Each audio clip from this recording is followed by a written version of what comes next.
Բարի երեկո հարգելի հայրենակիցներ, որոշեցինք եւս մեկ թողարկում անել այսօր, քանի որ արդեն լուրեր կան Մոսկվայից, Պուտինը հայտարարություն է արել Ամերիկայի առաջարկած 30-օրյա հրադադարի մասին։ Պուտինն ասել է, որ Ռուսաստանը համաձայնել է հրադադարին, բայց կան նյուանսներ, նրբերանգներ։ Միաժամանակ բռնապետը նշել է, որ հրադադարը պետք է հանգեցնի երկարաժամկետ խաղաղության։ Ռուսաստանի բռնապետ Վլադիմիր Պուտինը հաստատել է, որ համաձայն է Ուկրաինայի դեմ պատերազմում հրադադարի մասին Ամերիկայի առաջարկին։ Նրա այս խոսքերը հայտնում են ռուս քարոզիչները։ Փաստացի Պուտինը նորից թակարդ լարեց Թրամփի համար, ինչ կպատասխանի Թրամփը կտեսնենք, ինչպես ասացի առավոտյան եթերում, սա հենց այն ծուղակն է, որ կարող էր ընկնել Թրամփը։ Նա PR-ի համար շատ կուզի ներկայացնել Պուտինի պատասխանը որպես դրական, բայց իրականում տեսնում ենք, որ կան փաստացի նախապայմաններ։ Դե ինչ, հետևենք, թե ինչ կասի Թրամփը, բայց քանի որ նոր եթեր ենք պատրաստել, երկու կարևոր լուր ձեր համար կընթերցեմ եւ ձեզ կներկայացնենք Հայաստանի Եվրոպական կուսակցության ղեկավար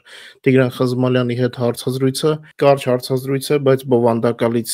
քանի որ մենք հայեր ենք եւ Հայաստանի քաղաքականությունը նույնպես լավ օրեր չի ապրում, չենք կարող չանդրադառնալ Հայաստանի շուրջ իրադարձություններին։ Սկսեմ երեկվա ուկրաինական դրոնների հարվածներից։ Ուկրաինայի գլխավոր հետախուզության վարչության դրոնները հարվածել են Ռուսաստանի Դաշնությունում Կալուգայի մարզում հարվածային անօդաչու թռչող սարքեր արտադրող քողարկված գործարանին, այս մասին հայտնեցին մեր աղբյուրները հետախուզությունից։ Մեր տեղեկություններով հարձակումը իրականացվել է Կալուգայի մարզի Ձերժինսկի շրջանի Օբուխովը գյուղում գտնվող Կալուգա գազաբետոն ձեռնարկության վրա, որտեղ օկուպանտները ստեղծել էին արտադրական գծեր, այդ թվում իրանական շահեդների հավաքման համար։ Հիշեցնենք, որ նախորդին ուկրաինական դրոնները գործել են Կալուգայի մարզում, Կրասնոդարի երկրամասում եւ Ռոստովի մարզում։ Հետաքրքիր լուրեր Փարիզից։ Մեծ Բրիտանիան եւ Ֆրանսիան դիտարկում են Ռուսաստանին պատասխան հարվածներ հասցնելու հնարավորությունը, եթե Մոսկվան խախտի առաջարկվող հրադադարը։ Associated Press-ի փոխանցմամբ արևմտյան եւ ուկրաինական պաշտոնյաները Փարիզում քննարկել են արձագանքելու միջոցները, եթե հրադադարը չհարգվի Ռուսաստանի կողմից, սակայն ռազմական գործողությունների վերաբերյալ վերջնական որոշում դեռ չկա։ Միացյալ Նահանգները հանդիպմանը չեն հրավիրվել, քանի որ եվրոպացի առաջնորդները ցանկանում են ցուցադրել Ուկրաինան պաշտպանելու իրենց կարողությունը առանց Վաշինգտոնի մասնակցության։ Associated Press-ը մեջբերում է անանուն ֆրանսիացի զինվորականի, նրա խոսքով քննարկվում է ծանր սպառազինության եւ ռազմավարական զինամթերքի պաշարների տեղակայման տարբերակները, որոնք կարող են օպերատիվ կերպով առաքվել Ուկրաինա։ Դիտարկվում է նաեւ խաղաղապահ ուժերի տեղակայման հնարավորությունը կարևոր ենթակառուցվածքային օբյեկտներում, այդ թվում ատոմակայաններում, արևմտյան ռազմաօդային ուժերի եւ ռազմածովային ուժերի աջակցությամբ։ Ենթադրվում է, որ ռազմաճակատի գիծը հեռակառավարվելու է անօդաչու սարքերի եւ տեխնոլոգիական այլ միջոցներով։ Արևմտյան որոշ պաշտոնյաներ շեշտում են, որ խաղաղության ծրագիրը փուլ առ փուլ կիրականացվի եւ որ ապագայում կոալիցիային կարող են միանալ այլ երկրներ։ Նախնական փուլը կարող է ներառել ռազմական գործողությունների մեկամսյա դադարեցում, ինչպես առաջարկել են Զելենսկին, Եվրոմիության եւ Ամերիկայի Միացյալ Նահանգների առաջնորդները։ Կիևը եւ արևմտյան պաշտոնյաները նույնպես դիտարկում են ռուսական ռազմական օբյեկտներին անհապաղ հարվածներ հասցնելու հնարավորությունը, եթե Մոսկվան խախտի պայմանավորվածությունները։ Ինչպես ասում են, անհամբերությամբ սպասում ենք արագ միայն թե անցնեն խոսքից գործի։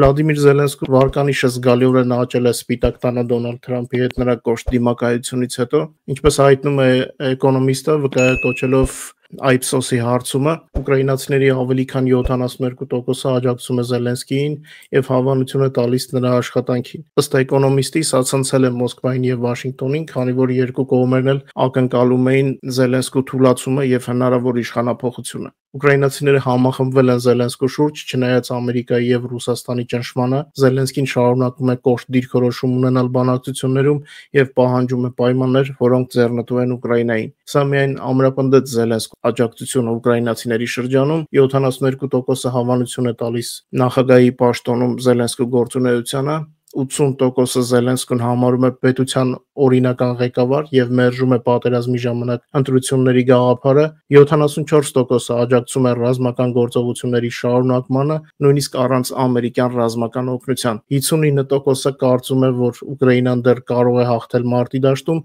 չնայած ամերիկյան պաշտոնյաների կասկածներին։ Շատ չերկարացնեմ, դիտենք Տիգրան Խզմալյանի հետ հարցազրույցը։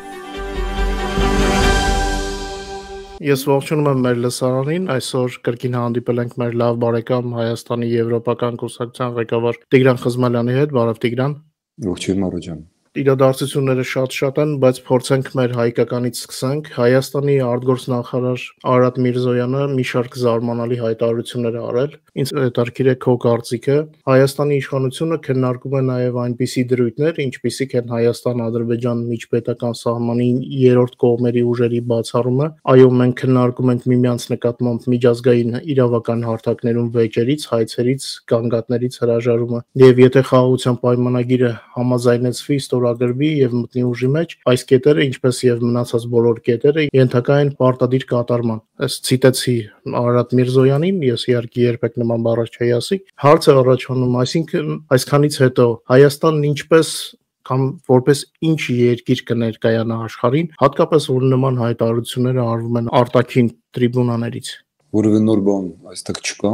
մենք լսել ենք այս հայտարարությունը նախկինում։ Եվրոպական կուսակցությունը հասցրեց հայտարարություն անել, թե դա չի էական այն է, որ մենք եւ ժողովրդավարական ընդդիմությունը համարում է սա անընդունելի եւ մեծ հաշվով անիմաստ, ամենացինիկ ու պրագմատիկ հաշվով էլ։ Ինչու է սա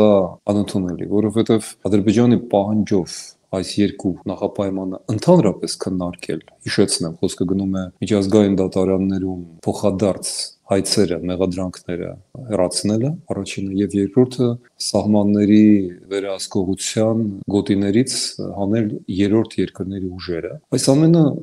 մեղմ ասած ոչ միայն երկրի ինքնորոշման ոտնահարում է եւ միջամտություն է ներքին գործերի, թե ինչպես է երկիրը պաշտպանում իր սահմանները, մեկ, երկրորդը կառավարությունը իր վրա վերցնում է պատասխանատվություն միլիոնավոր սպանված, բռնաբարված, տանջված, խոշտանգված, իրենց հարազատ տներից բռնի ուժով հեռացված մարդկանց հայցերի մերժումը։ Այս ամեն ինչում կա միայն մեկ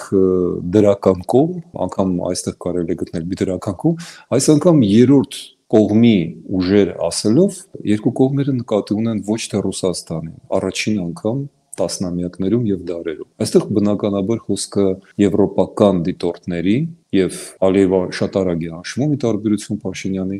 խոսքը գնում է այն մասին, որ Եվրոպան արդեն հայտարարել է իր մասին որպես ոչ միայն առևտրային միության, այլ ռազմաքաղաքական դաշինք եւ պարզ է, որ այդ դիտորդները ցանկացած պահին կարող են դառնալ խաղապահ ուժեր միջազգային եվրոպական, դարձնելով այսպիսով Հայաստանը այդ ռազմաքաղաքական ստեղծվող դաշինքի մասը։ Ալիևը դա էլ է ուզում կանխել եւ այն, որ Փաշինյանը իր արտգործնախարար Արարատ Միրզոյանի միջոցով համաձայնվում է դա ընդհանրապես քննարկել, մեզ համար կրկնում եմ անընդունելի է եւ մերժելի։ Կարծում եմ, որ Եվրոդաշինքի գործընկերները համամիտ։ Ես այդ հարցով դեռ չեմ հասցրել նրանց հետ խորհրդակցելու, բայց մենք նախկինում էլ եկանք այս եզրահանգմանը։ Առավել եւս, որ որևէ կապ ստեղծել այսպիսի խայտառակ զիջումների եւ Եվրամիության անդամակցության գործընթացի միջև մենք թույլ չենք տա։ Նման փորձեր են արվելու, վստահ եմ, նախկինում էլ նման ակնարկներ կար, այդպես որ այստեղ կա կոնսենսուս։ Ժողովրդի ճնշող մեծամասնությունը, բացի անտարբեր ու անմեղսունակներից, նման բան թույլ չի տա։ Եվ այստեղ որքան էլ զարմանալի է, ծայրահեղ աչերը կամ ծայրահեղ պրոռուսական ուժերը ինչ որ պահի կարող են ասել նույնը, ինչ ասում ենք նաև մենք։ Այդպես էլ է պատահում, այո։ Այս հարցում շատ լայն կոնսենսուս կա հասարակության մեջ։ Շարունակում եմ մեջբերել Հայաստանի Հանրապետության արտգործնախարարության ղեկավարին։ Մենք արդեն մեր մոտեցումն ադրբեջանական 12-րդ խմբագրության վերաբերյալ հայտնել ենք եւ առաջիկայում հնարավորություն կունենանք ադրբեջանական կողմի հետ քննարկել այդ մոտեցումը եւ ընդհանուր առմամբ համաձայնագրի ստորագրման եւ ավերացման հետ կապված բոլոր հարցերը, ասել է Միրզոյանը։ Իսկ ում է պետք Բաքվի հետ այս պայմանագիրը նման կետերով Հայաստանին թե Հայաստանի իշխանություններին, որ նման պայմաններում, երբ աշխարհում բոլորը խառնվել են իրար, ամեն ինչ թողել են եւ զբաղվում են Բաքվի հետ այս պինգ-պոնգով։ Ես պատահական չէ առաջարկել եմ այսպիսի նոր բառ խաղաղամոլություն։ Ես կարծում եմ, որ Ստոկհոլմյան սինդրոմից բացի մեր իշխանության զգալի մասը տառապում է նաեւ այս խաղաղամոլությամբ։ Եթե նախկին ղեկավարը հայտնի էր իր խաղաղամոլությամբ, ապա այստեղ մենք տեսնում ենք մեկ այլ տեսակ, որը պակաս ծանր, եթե ոչ ավելի ծանր չէ, նստում է մեր բոլորիս ճակատագրերին եւ կրկնում եմ, դա չի կարելի թույլ տալ, մենք ամեն ինչ կանենք, որ դա չիրականանա։ Ինչու՞։ Դու շատ հստակ նշեցիր պատճառը։ Մենք ոչ թե երրորդ համաշխարհային պատերազմի շեմին են գտնվում, մենք արդեն փաստորեն մտնում ենք այդ համաշխարհային պատերազմի մեջ։ Եվ այս ֆոնի վրա ինչ որ մի տեղական աննկատ աշխարհի համար այս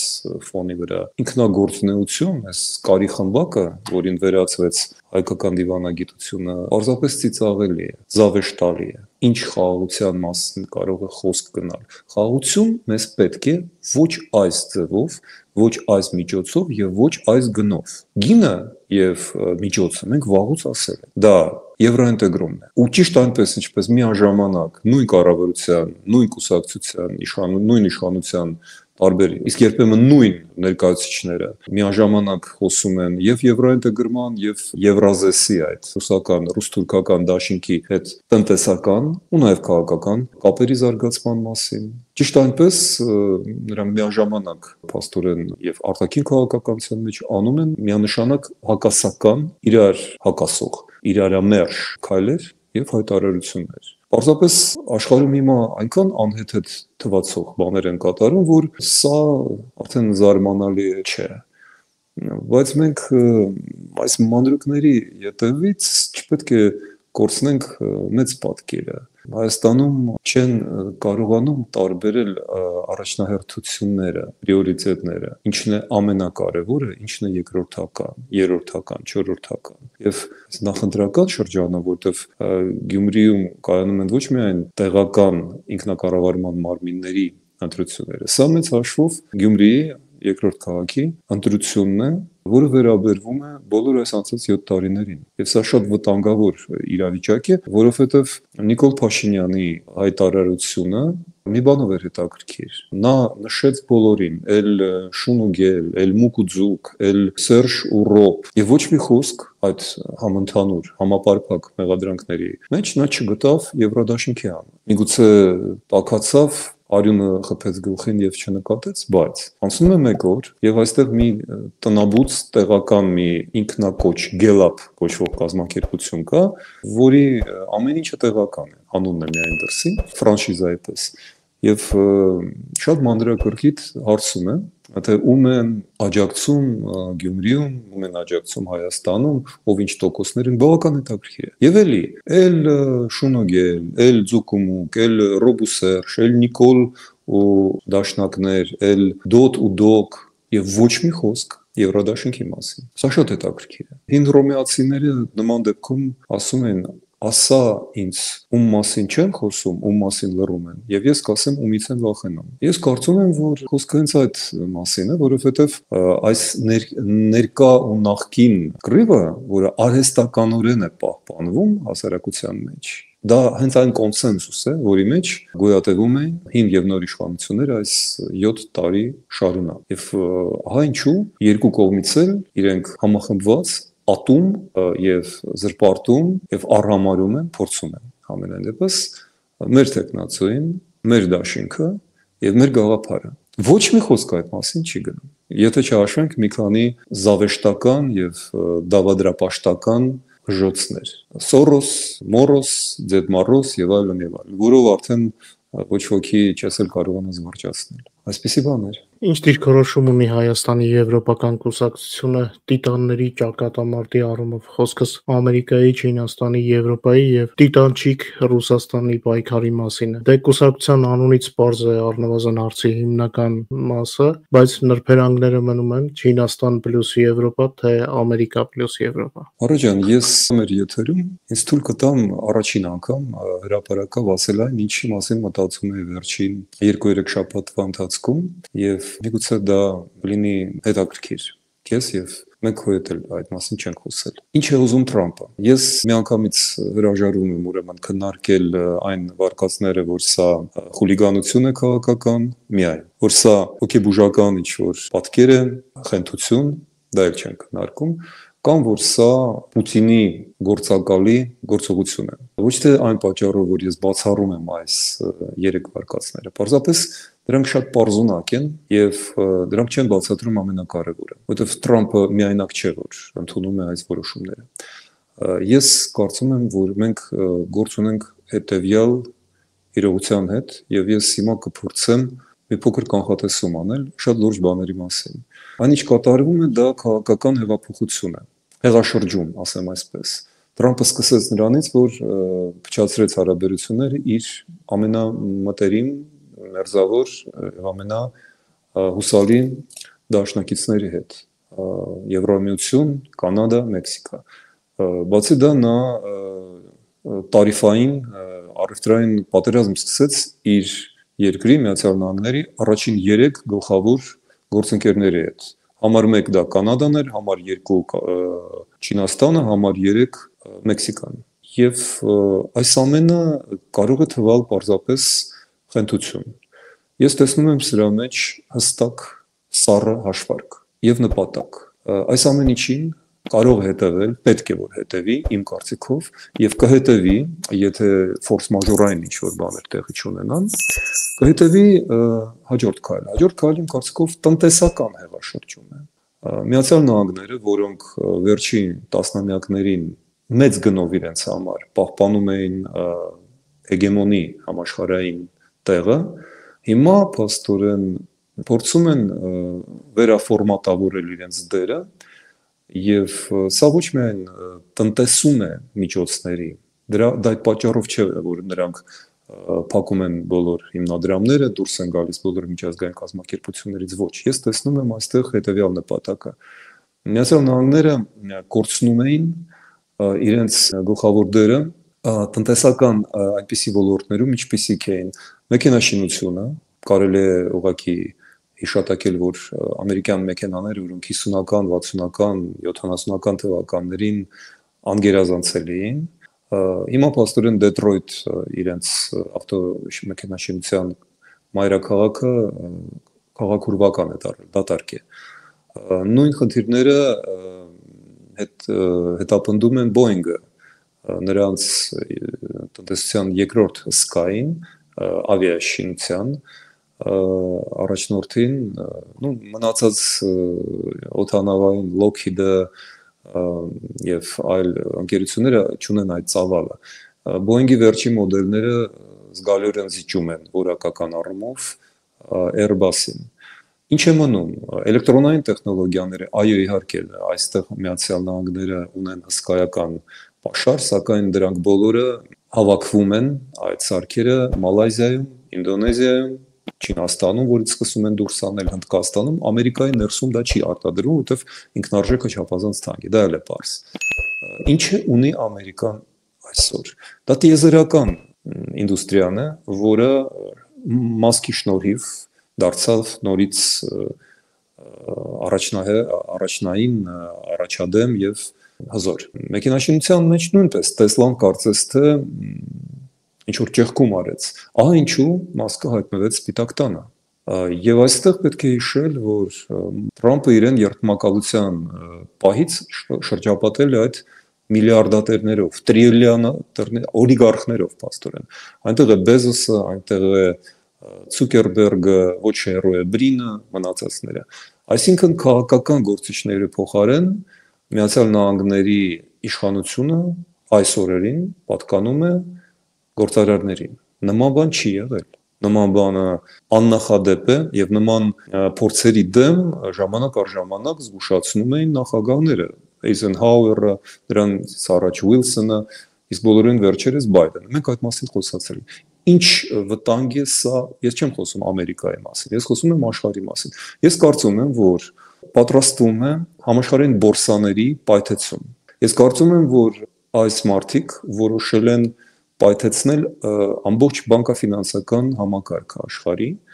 հրաժարվելով անգամ այսօրվա դոլարից։ Ես կարծում եմ, որ նրանք թվային դոլարի նման մի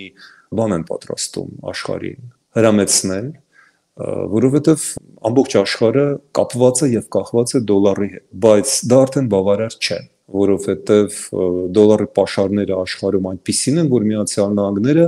թեև ամեն ինչ տեսնում եւ վերահսկում են, բայց չեն կարող ազդել ամեն ինչի վրա։ Բացի դա իրենք տեսնում են մեկ BRICS-ի կողմից, մեկ Չինաստանի կողմից,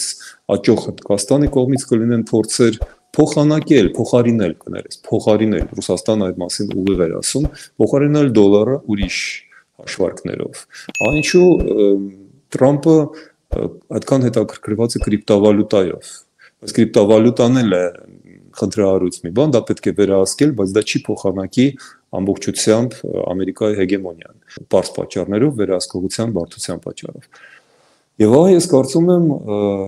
ինչին են իրենք պատրաստվում։ Ես կարծում եմ, որ հաջորդ հարվածը քաղաքական նախապատրաստությունից հետո, հրետանային նախապատրաստությունից հետո լինելու է միջուկային հարվածի պես սարսափելի հարված համաշխարհային տնտեսությանը, որից հետո շատերը չեն վերականգնվի։ Դա շատ ռիսկային բան է, եւ ես նկատեցի, որ Բեզոսը վերջերս տարօրինակ բան էր ասել, նա ասել էր, որ Ամերիկայի ամենամեծ ուժը եւ ինչու է նա այդքան սիրում Ամերիկա,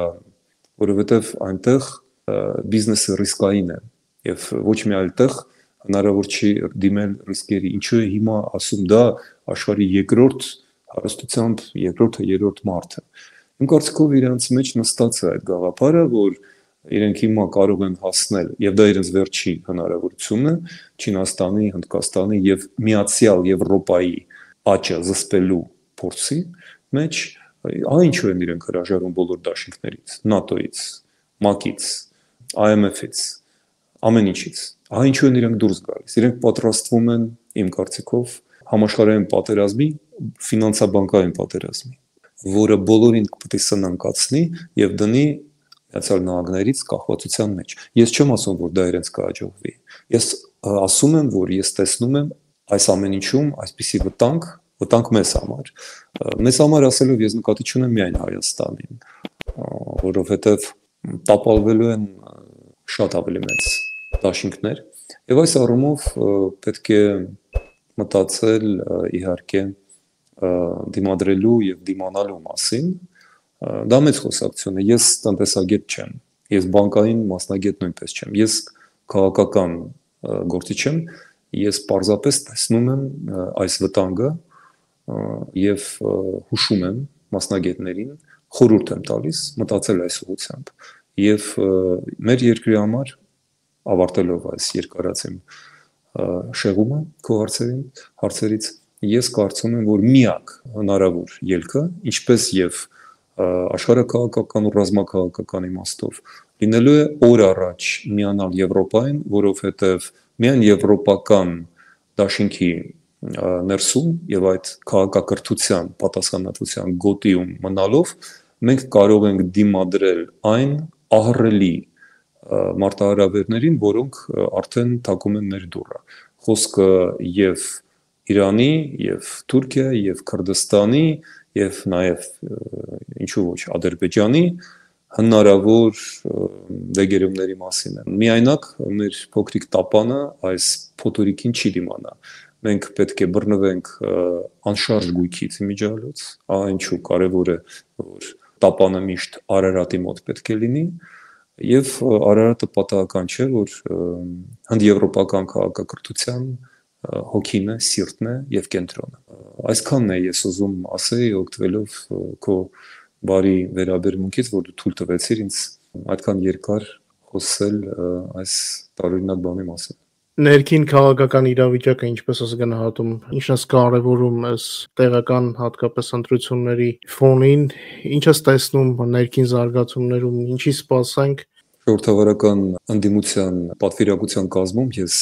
հանդիպում ունեցա ազգային ժողովի Եվրոինտեգրման հանձնաժողովի ներկայացուցիչների հետ եւ մենք շատ լուրջ խոսակցություն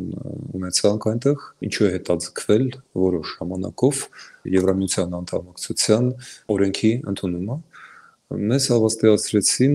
որոշ բանակցություններից եւ քննարկումներից, որոշ վեճերից եւ խմբագրական աշխատանքից հետո, որ առաջիկա քառօրյայում, այսինքն մինչեւ ամսվա վերջ, օրենքը դրվելու է երկրորդ ընթերցմանը եւ սա արդեն մնալու է Պաստորեն տեխնիկական հարց, որովհետև քվեարկությունը առաջինը 70 կամ 73-ը 6-ի դեմ պաստորեն մնալու է նույն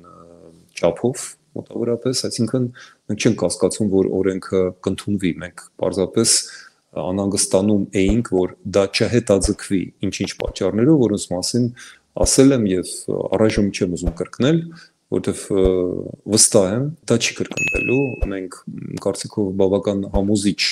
բացատրական աշխատանք կատարեցինք եւ հասարակության մեջ եւ իշխանության ներկայացուցիչների հետ որպես ընդդիմություն, ժողովրդավարական ընդդիմություն եւ ես կարծում եմ, որ ամենակարևորն է այն, որ այս ամիս առաջիկա 10-15 օրվա մեջ առաջիկա լսումներում կամ քվեարկության ընթացքում օրենքը կընդունվի։ Սա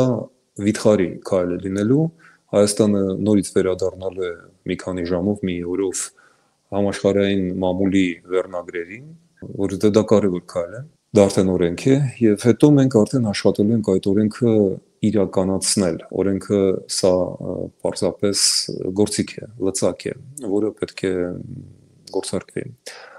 Սա ամենակարևորն է։ Գյումրվա ընտրությունների վերաբերյալ, այո, մեծ կռիվ է սպասվում եւ այստեղ ես կարևորում եմ հետեւյալը։ Ինչ էլ լինի Գյումրիում, առաջին անգամ այնտեղ առաջացավ երրորդ ուժը։ Դա Եվրոքվեն է, Եվրոդաշինքն է։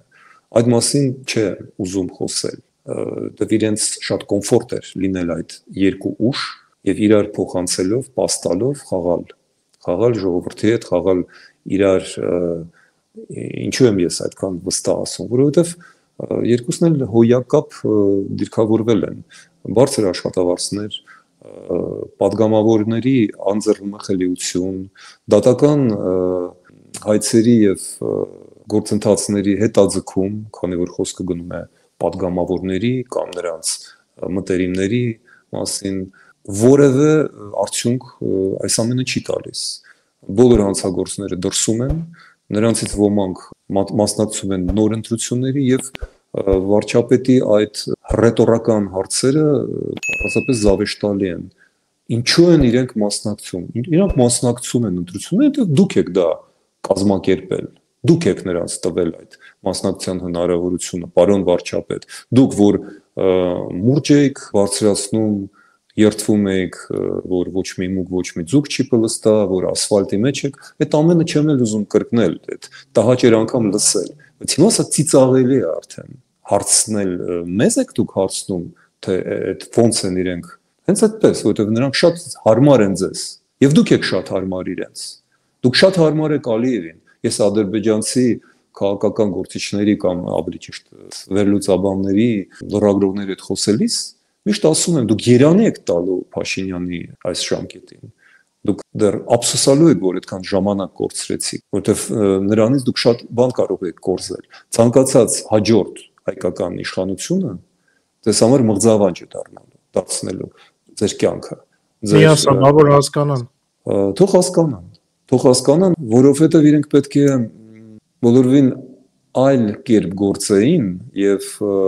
եթե մենք դա ասենք ավելի շուտ, հենց մենք կխուսափեինք շատ կորուստներից, որոնք վերադարձնելու են, բայց շատ ավելի թանկ գնով եւ մեզ համար եւ նրանց համար։ Այդպես որ պետք չի ոչ մի բան իրենցից թաքցնել։ Ոչ ոքից ոչ մի բան պետք չէ թաքցնել, դա հնարավոր էլ չէ։ Ամեն ինչ պարզ է։ Եվ իրենք շատ լավ հասկանում են ինչ սпасել մեզնից։ Ահա ինչու, եւ սրանք էլ շատ լավ հասկանում։ Ահա ինչու կրկնում եմ, եւ նախկինները, եւ ներկաները խուսափում են ասել երրորդ ուժի մասին։ Այդ երրորդ ուժը դա մեր որոշումն է։ Մենք դեռ պետք է համապատասխանենք այս կոչմանը։ Ես շատ լավ հասկանում եմ։ Մենք վերցրել ենք այս ուսադիրները դրել ենք ինքներս մեզ վրա, կամավոր գնացել ենք կռվի, բայց դեռ կռիվը արժևում է։ Ես չգիտեմ ինչպես կավարտվի այդ կռիվը։ Ես գիտեմ, որ մենք կռվելու ենք։ Այդքան։ Շնորհակալ եմ, որ ժամանակ ես գտնում ես լարված պահին մեր եթերները գալու քո կարծիքով կիսվելու համար։ Մինչ նոր հանդիպում ամենայն բարիք։ Շնորհակալություն առաջ։